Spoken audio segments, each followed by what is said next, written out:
So joining me now in the studio is the man who led the charge to the governor's office earlier this evening, the ringleader, you could say, Albany area Assemblyman Jack McEneny. Assemblyman, thanks very much for your time tonight. Nice to be here. So this is actually kind of amazing because you actually used a little bit of a subterfuge to get into the governor's office. Well, I'm usually seen patrolling the halls there with guided tours and one thing or another, and usually I can just wave and go into the governor's office. And obviously the tour was eventually what turned out to be 27 members of the assembly, and once we get in, we sat down and said, knocked on the little private door and said we'd like to see the governor. They didn't notice that the people who were behind you were wearing the usual tourist garb, but instead all wearing business suits. Well, you know, I have lots of VIPs, and it would make sense an assembly person wanted to look at different kinds of details in the architecture. So then we all sat down and we waited, and Larry Schwartz came in and was explaining the governor was busy, and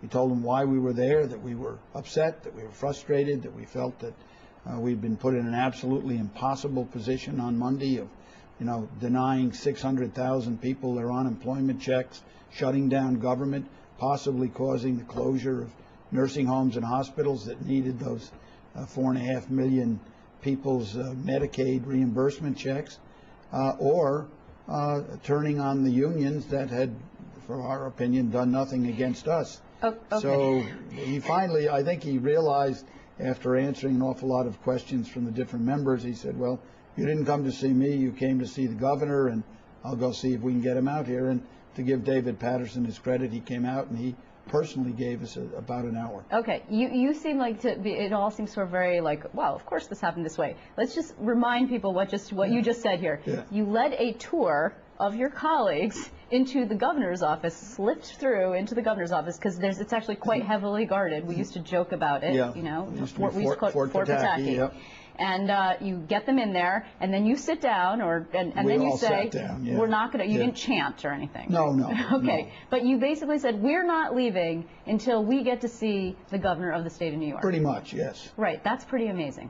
It was, and while it was to some extent confrontational, and there was an awful lot of frustration that was expressed, and the governor was defensive on certain issues, but eventually most of the people had managed to say something to the governor. The governor answered the questions. Some issues were heated and controversial, others were not, and I think we kept the process going. The idea of both houses going back to their districts, and some people, I think they'd rather stay in Albany than face the people in the districts, right, and not have good answers for them. And this last straw on Monday was just so painful. Okay, so let me just, you actually had, you seen the governor? I mean, when was the last time you had a face-to-face with the governor of New York, with David Patterson? As a group, he came in I think, January into our conference, but not as a group of assemblymen all together, though from time to time, even that day, different individual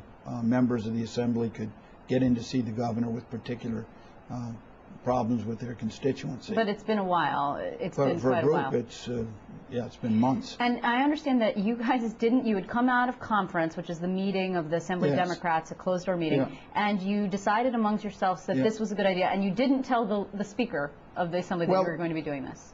With all due respect, we deliberately didn't tell the Speaker because we felt that put the Speaker in a bad position one way or the other, and it was better that we went down there, expressed our utter and complete frustration, and discussed with where things were going, and the Speaker, there was no point in burning his bridges of communication Well, with such the as governor. they are. It's his communication with the governor is not great.